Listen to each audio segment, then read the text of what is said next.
agradezco al movimiento que me hayan invitado, siempre están preocupados por estos temas. Y yo voy a tomar mi tiempo para hablar 6 o 7 u 8 minutos de la Constitución, y no del contrato.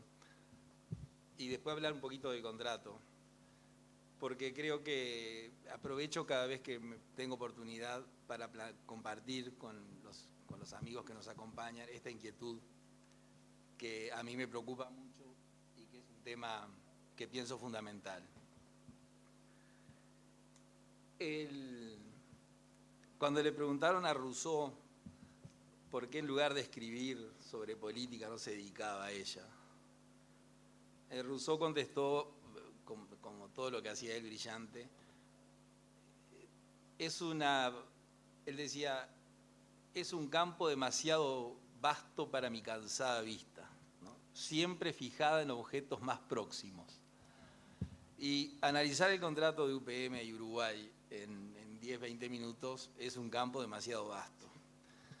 Pero yo voy a aprovechar a hacer algunas precisiones constitucionales y al final voy a hacer una profecía. Me voy a animar a hacer una profecía, discúlpenme, que espero que se cumpla. Nosotros tenemos en la Constitución uruguaya, por un lado la jefatura de Estado y por otro lado el Poder Ejecutivo. Eso es propio de todos los gobiernos del planeta, cualquiera sea su régimen de gobierno, parlamentarios o presidencialistas, etc. Nosotros tenemos un régimen de gobierno indefinible, es decir, no es ni presidencialista ni parlamentarista, sino que es una mezcla de los dos, y eso a veces hace difícil su interpretación. También tenemos la Constitución vigente, que es la del año 67, y que personalmente creo que es la última Constitución que vamos a tener. Es decir, no vamos a reformar más, no vamos a tener una nueva Constitución, porque de hecho esta Constitución que tiene 50 años no se aplica. Es decir, nosotros a lo largo de 50 años hemos modificado la Constitución por la vía de la ley. En eso han sido todos los gobiernos de todos los partidos. La preocupación de los uruguayos históricamente era la Constitución.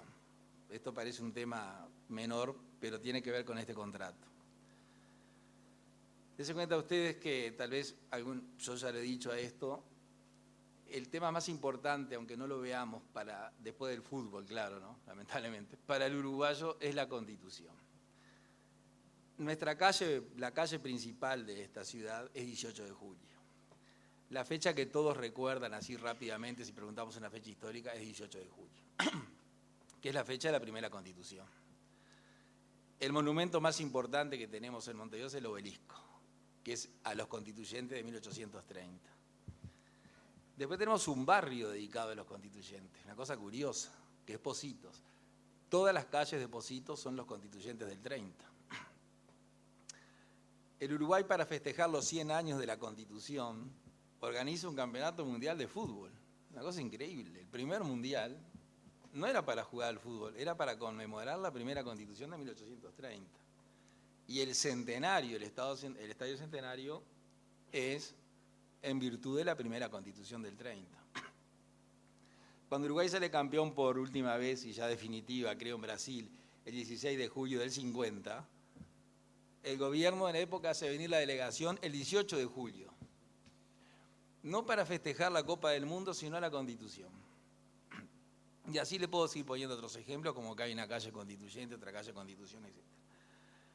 Esa relación del uruguayo con la Constitución se ve reflejada en la cantidad de constituciones que hemos tenido, que somos el país más reformista del planeta. No hay ni un país en el planeta que haya reformado su Constitución como nosotros. Hemos tenido varias constituciones, la última la del 67, y en todos los periodos de gobierno, en todos, sin excepción, en todos, desde el año 1917 en adelante, cada elección nacional se intenta reformar la Constitución. A veces con éxito y a veces sin éxito. Reformas parciales. En el año 67 es nuestra última Constitución, y de ahí en adelante vino el golpe militar, en el cual la Constitución no se aplicó, del año 73 al 84, 85, y en el 85 tomamos el gobierno democrático, toma el poder, y desde el 85 en adelante hemos dictado una enorme cantidad de leyes que han modificado de hecho la Constitución con la complicidad de todos los partidos. O sea que ahí, como dijo el poeta, no hay diferencia entre terrón y losa. ¿Por qué digo que quería detenerme en la jefatura de gobierno, jefatura y poder ejecutivo? Por lo siguiente. La jefatura de Estado es una institución que en el Uruguay la representa el presidente de la República solo el presidente de la República, es el jefe de Estado.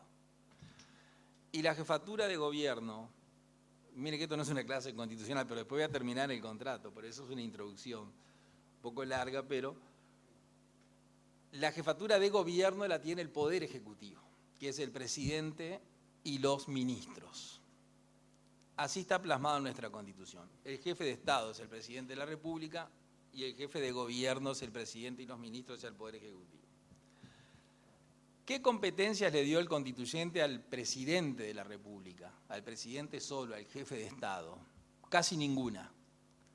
¿Por qué? Porque por nuestro sistema constitucional el presidente no se lo puede controlar a la presidencia. Entonces, como todo lo que no se puede controlar, hay que permitirle hacer pocas cosas. Y por eso, con mucha sabiduría, el constituyente a la presidencia de la República le dio muy pocas competencias que yo se las voy a compartir, que son muy breves.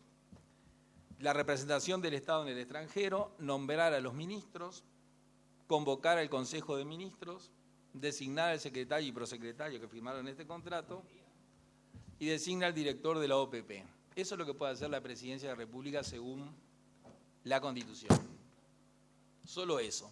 Ahora, actualmente la presidencia de la República tiene, además de la OPP, que está en la Constitución, la Oficina del Servicio Civil, el Instituto Nacional de Estadísticas, la Unidad Reguladora del Servicio de Comunicaciones, la Unidad Reguladora del Servicio de Energía y Agua, la Agencia de Gobierno Electrónico y la Sociedad para la Información y el Conocimiento, la Agencia Uruguaya de Cooperación Internacional, la Agencia de Compra y Contrataciones Estatales, la Secretaría Nacional de Deporte, la Secretaría de Derechos Humanos, la Secretaría de Derechos Humanos para el pasado reciente, la Secretaría Nacional de Ambiente, Agua y Cambio Climático, la Junta Nacional de Drogas, el Sistema Nacional de Emergencias, la Unidad Nacional de Seguridad Vial, la Secretaría Nacional para la Lucha contra el Lavado de Activos y el Financiamiento del Terrorismo y otras más. Es decir, que la Presidencia de la República tiene este mundo de oficinas al margen de la Constitución, o sea que son todas inconstitucionales. Y ninguna se la puede controlar. ¿Qué es lo que decía? Voy a citar, para que no queden con mi palabra, Casinelli Muñoz, catedrático de la materia del cual todos seguimos. Dice lo siguiente, y es la doctrina casi unánime.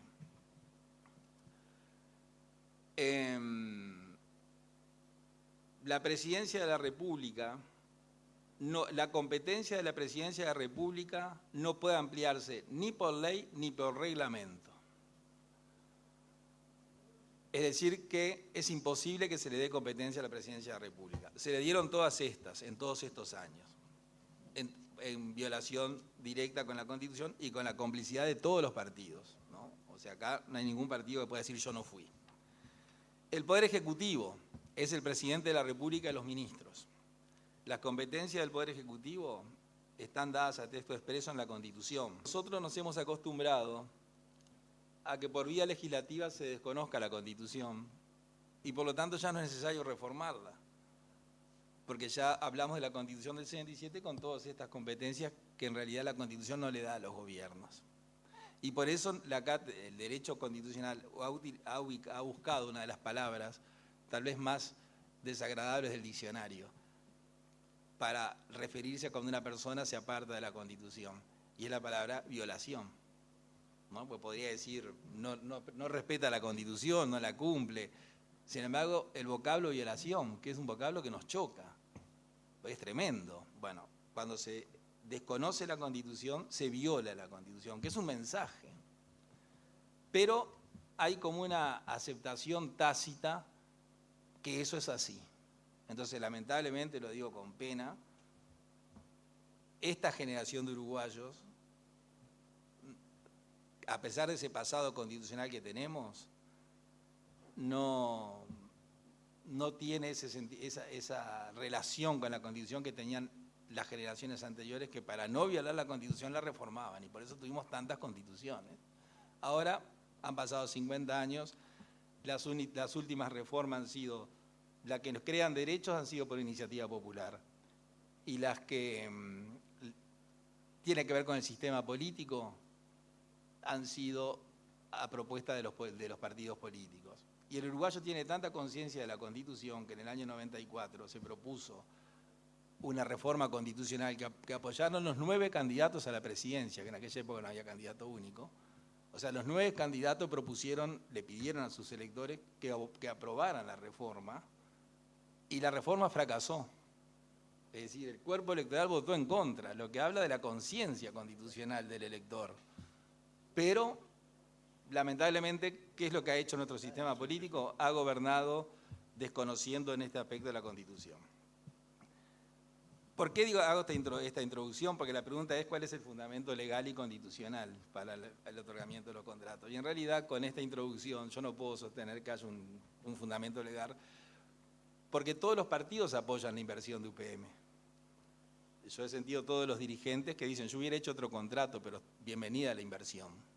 Es decir que no hay diferencias filosóficas en este aspecto, y todos los partidos son conscientes de que, o deberían serlo, lamentablemente no sé si lo son, de que no tienen una base jurídica en la cual sustentarse. Pero lo lamentable es que no importa. No importa porque ya hemos asumido que es así. Lo digo con pena esto, pero se ha asumido que este es nuestro sistema. Gobernar al margen de la Constitución. Y por lo tanto,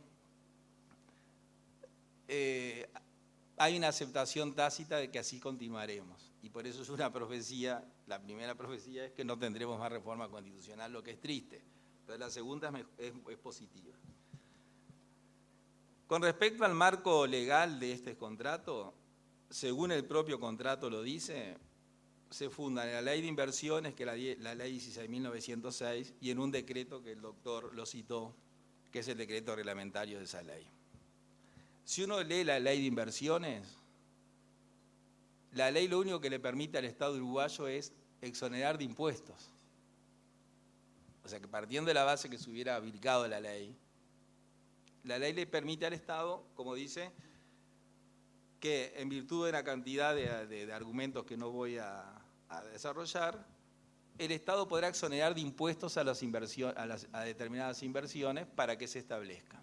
Eso dice la ley de inversiones. Y el contrato se basa en la ley de inversiones.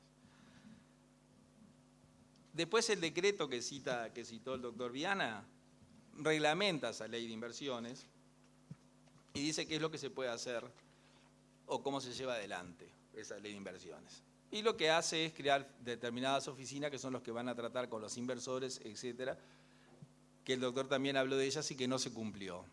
Es decir, se mantuvieron al margen de toda la reglamentación, por eso yo no la voy a repetir. Ahora, la segunda profecía y termino.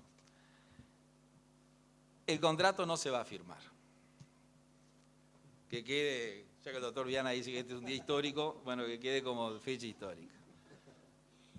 ¿Por qué no se va a firmar el contrato? Porque es imposible que se firme. Ya se los digo, si quieres, Víctor, no organices más estos encuentros. Porque miren lo siguiente. El Uruguay firma un contrato, una expresión de voluntad, que muy bien lo describió el doctor Viana, el 7 de noviembre del 17. La Secretaría de Presidencia, en forma ilegal, que no tiene competencia el secretario de la Presidencia, por más que haya un decreto del Poder Ejecutivo para comprometer, el secretario de la Presidencia, que no tiene ni una competencia en la Constitución, es el secretario del presidente.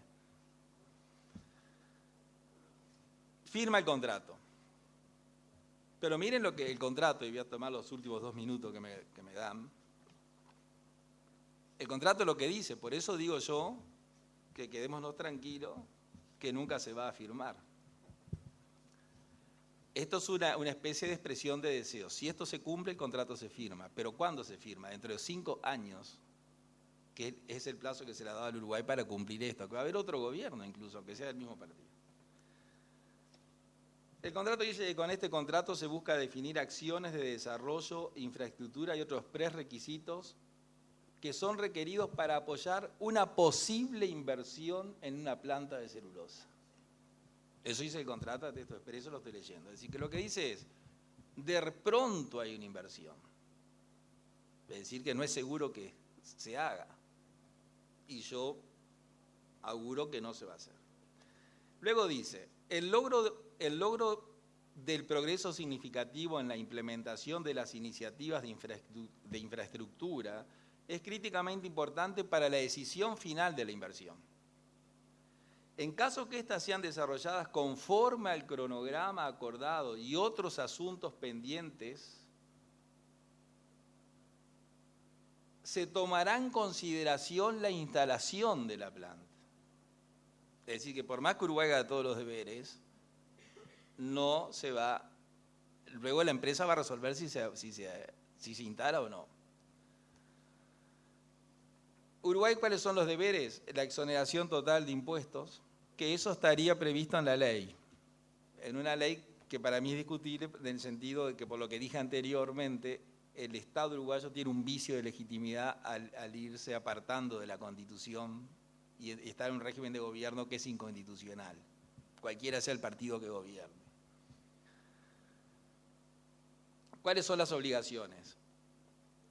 La exoneración total de impuestos que la ley lo prevé. Autorizar un régimen de zona franca, es decir, que se le da zona franca. Yo estaba mirando los padrones que son designados, son 530 hectáreas las que se le van a dar. No sé si son públicas o privadas. Si son privadas hay que expropiar. ¿Qué es lo que tiene que hacer Uruguay? Termino, perdón, Víctor y doctor. Tiene que adecuar las carreteras para que circulen camiones tritren, o sea, camiones con 3 zorras, que carguen 48.000 kilos, hay que ensanchar los peajes, y por supuesto crear un peaje porque no está previsto que peaje pague ese vehículo. Es decir, que Uruguay tiene que hacer eso. Luego de la fecha, que no la voy a repetir, Uruguay deberá organizar y financiar mejora en las universidades técnicas, principalmente la UTU de Paso de los Toros, Durazno y Tacuarembó, para mejorar su capacidad y brindar instalaciones y recursos educativos con respecto a disciplinas mecánicas. Es decir, hay que reformar la educación, por lo menos en este aspecto. Incorporar al derecho positivo uruguayo, o sea que hay que legislar, bajo la forma de ley, decreto o convenio colectivo, las normas resultantes de los acuerdos que se logren como resultado de dicha negociación. Tratándose de normas generales, la incorporación se realizará con la participación de los actores correspondientes y se respetará la autonomía parlamentaria. Esto lo aclararon, no, bienvenido que lo pusieron. Es decir, lo que dice que hay que aprobar leyes, y bueno, que el Parlamento lo aprobará o no, pero ahí lo dice. Se establece como plazo máximo para la aprobación de una serie de leyes, que no los voy a aburrir, diciembre del 19, o sea, mañana. Imposible que se cumpla con ese plazo. Se deja expresa constancia que si el resultado de las negociaciones en ese ámbito no fuera satisfactorio para UPM, es causal para que no tome la decisión final de la inversión positiva. Es decir, que si no se modifica el régimen legal uruguayo por una fábrica, el Estado se compromete a conceder y obtener la concesión de derechos de uso del agua para los procesos industriales asociados al proyecto de planta de celulosa. Proporcionar a UPM la información sobre inundaciones y nivel de agua y flujo del Río Negro. Y además, esto es lo más insólito, Uruguay hará que se establezca un flujo mínimo en el Río Negro, debajo de la represa de Rincón del Bonete, de acuerdo a lineamientos ambientales, etc. Es decir que hay que manejar el río, ¿no? Yo entiendo que es así, lo que es imposible.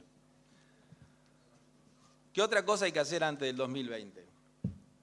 Es objetivo de las partes que, como consecuencia del desarrollo, hay necesidad de salud, vivienda, educación y transporte de los contratistas de UPM, sus empleados y sus familias, y que sean proporcionados de forma adecuada en un sistema de localidades. En cada caso, de calidad suficiente para promover el afincamiento de los trabajadores y sus familias al sistema local. Uruguay reconoce, manifiesta, garantiza y acepta que deberá proporcionar un sistema de localidades disponibles un sistema de crédito con o sin subsidio para facilitar el acceso a la vivienda a las personas con ingresos permanentes, así como proporcionar servicios públicos de salud, educación y sistema de cuidados. Uruguay promoverá que los gobiernos departamentales convoquen mediante llamado público a interesados a explotar servicios de transporte y si no lo hace, lo tiene que hacer el gobierno, tiene que tener una línea de ómnibus. Uruguay impulsará que los gobiernos departamentales establezcan los planes de desarrollo urbano de las ciudades donde pueden construirse casas temporales y deberá proporcionarle a la empresa los comodatos, o sea, el uso gratuito de esas viviendas. Uruguay proporcionará la implementación de los planes de ordenamiento territorial, es decir, que alojamiento, la aprobación de servicios auxiliares necesarios para las comunidades, organizará servicios de transporte público, etc. Es decir que, termino, ¿por qué no se va a firmar el contrato? Porque es imposible cumplir esto. Porque se cuenta que el contrato depende, si se quiere, parece una tontería, de un permiso de construcción. Si un intendente no otorga un permiso de construcción, el proyecto no prospera, porque la planta no se levanta. Ahora, pongan que los intendentes están todos de acuerdo. Es imposible que Uruguay en 3 años haga las carreteras, modifique la enseñanza, consiga la legislación adecuada para que el Poder Legislativo cumpla con todas esas obligaciones que tiene que cumplir para que la empresa se establezca, construye un viaducto en la Rambla Portuaria, que es otra obligación que me la salteé. ¿Y el tren? Claro, cree una empresa ferroviaria capaz de transportar todo eso, la producción de la planta, modifique los sistemas de enseñanza, cambie los planes de educación, teniendo en cuenta la autonomía de la educación, haga un puerto, tampoco lo dije, ¿no? Tiene que hacer un puerto. Y en una cláusula por ahí dice que la empresa le pagará al Uruguay 0,15 centavos de dólar, que no sé cuánto es, $1 son 30 pesos, ¿no? Es inmedible, creo, 0,15 centavos de dólar por cada tonelada que transporte en las vías, etc. Es decir, que termino con lo siguiente.